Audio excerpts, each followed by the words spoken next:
I got over 30 million views on my FIFO content while I was still working away. And because of something that happened, I almost lost my job. I've decided to film a little FIFO series, if you want to call it that. I realized that I did a lot of things or have a lot of cool stories or insights into the FIFO realm that I've actually never told anyone or really talked about too much. Maybe some of my clients know. But this is going to be the start of a little FIFO mini series. So make sure you drop a comment if you have any suggestions or anything you want me to talk about in regards to FIFO. And I guess I was pondering putting on the old FIFO outfit. I'm not too sure. I've left it at just a plain Riderwear shirt today. But if you want me to throw the vest back on, the cut-off sleeve singlet, drop it in the comments. And if you have no idea what I'm talking about, then just drop a comment as well. Make sure you subscribe because this is going to be fun. I think there's some cool stories that I have, and also a bunch of FIFO tips that I have made into reels on Instagram. Obviously, with reels, you have very limited time. You want to keep it short and sharp. So I've never really elaborated on anything when it comes to, going into depth. Like I said, the mini series is going to be a bunch of stories and also elaborating on some of my most viral FIFO tips, going into depths. So if you do work FIFO, make sure you follow along because there is going to be some really awesome insights, especially when it comes to health and fitness. So make sure you subscribed, but I'm going to have a little think about the hook because I'm going to crop the video and post it on Instagram. Give me about 2 seconds. I need to think of a ridiculous hook that I'm going to utilize for this story. I got over 30 million views on my FIFO content while I was still working away. And because of something that happened, I almost lost my job. How's that for an extreme hook? So essentially, I'll try and keep this as congruent as possible. But as you guys know, I was working FIFO for about 6 months while posting on Instagram. And I had one of my reels go mega viral, got around 10 million views or 12 million across all platforms.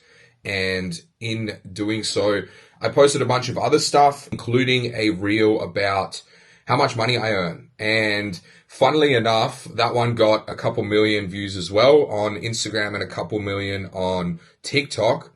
And with that, someone, I'm not going to out them, I'm not going to say their name, but someone on Yahoo Finance decided that that story about how much money I earn was enough to publish on yahoofinance.com. So in doing so, the company that I was working for, they have a cybersecurity team.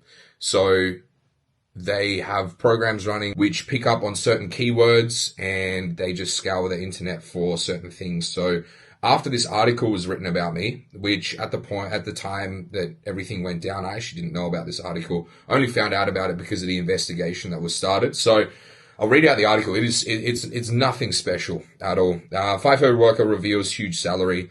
The FIFO heavy diesel mechanic works 84 hours a week, 2 weeks on, 2 weeks off. And it's literally just quotes from my video. The whole article is about 10 sentences. So an Aussie FIFO worker has lifted the lid on exactly how much he earns working in the mines in Western Australia. Heavy diesel mechanic Richard Dietering took to social media to share his salary after receiving so many comments about it. I just want to and then it has a quote of what I said in the video. More quotes. Richard said this worked out to be $115,000 per year without the bonus after tax. So again, just talking about, exactly what I said in the video. It said hundreds of users flocked to the video comments with many saying his salary was well deserved. Others were surprised at the salary reveal, with some believing he should be getting paid more.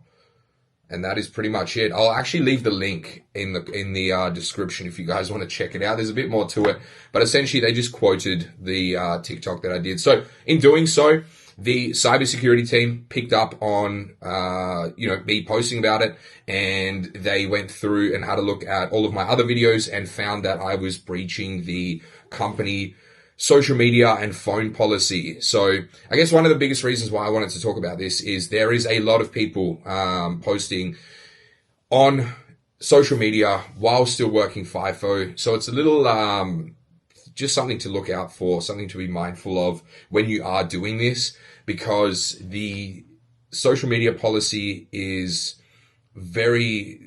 sometimes a bit vague, sometimes too deep. You read it and you think you know what's going on, but you actually don't. So after they called me into the office, it's quite a funny story actually. The guy, or the superintendent who called me into the office, had no idea about social media and how everything worked. So he essentially just said, look, man, you've breached a social media policy. If you just delete the videos, we can get over it, and that's fine, and we won't have to talk about it anymore. And I just blatantly said, I'm not going to delete them. Sorry.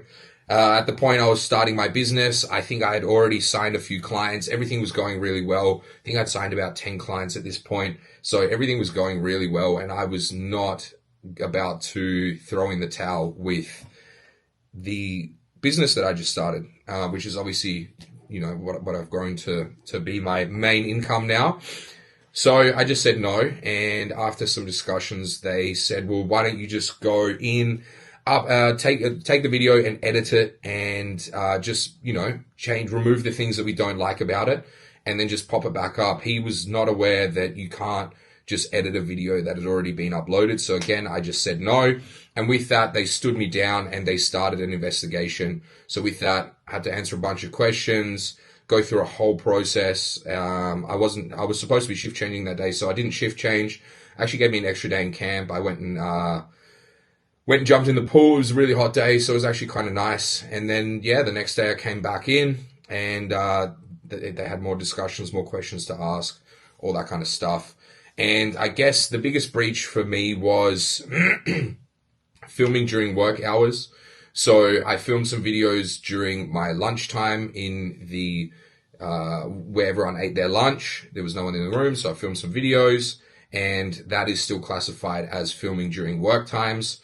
In one of my videos, like my banners back here, there was a safety board in the background. So again, big no-no, can't do that. And a few other times where I was just filming, there was some company logos on things, and they really didn't like that. So again, they asked me to take everything down. I said no.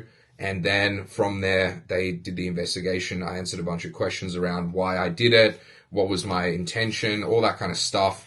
And after 2 days, they came to the conclusion that my intentions weren't bad. I wasn't trying to harm the company or give away any of their secrets or expose anything. I had really good intentions with all the videos, shedding light on FIFO and, showing people what it is like to work in the FIFO realm, how much money we earn, all that kind of stuff. So they didn't end up sacking me. I wasn't too worried anyway, because I had already received a job offer for the job I was moving into after I was working with this company.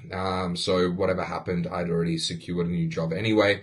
And didn't really want to lose the job, of course, at that point, but I wasn't too worried because I'd already secured something else. So with that, they realized that I didn't do anything wrong. They didn't sack me, and they just sort of gave me a warning and said they don't want me to film anything anymore, with obviously following the social media policy a lot more diligently. And I think a month or two after that, I quit.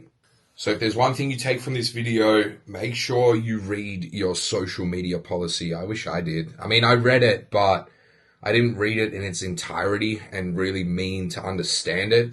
To be honest, I'm glad I didn't, because otherwise I probably wouldn't have uploaded the videos that I did, which led me to be where I am today.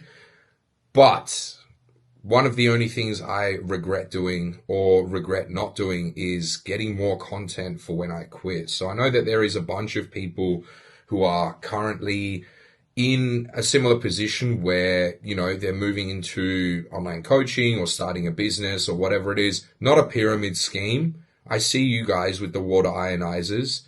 We're not starting pyramid schemes here. We are moving into legitimate online businesses, whether that is coaching, whether that is, whatever you're doing. I never got enough footage of me at work that I probably couldn't have posted while I was working, but something that I can post now to just either reflect or motivate other people to do the same, or even just something to look back on. So film stuff that you may not be uploading right now, but you might upload in the future. If you enjoyed the video, make sure you follow for part 2. Not too sure what I'll do part 2 yet. I've got a little list of videos I do want to go over. I might just run through my shift change routine, the ultimate shift change routine, how I went about it, what I learned about shift changing for working in FIFO 6 years. I think I've nailed the ultimate shift change routine. I made a reel on it once so the OGs will know. They've seen it before. It's written in my FIFO ebook. Might even throw the link to that in the description as well if you want to check it out. But yeah, the ultimate shift change routine coming up in part 2. Let's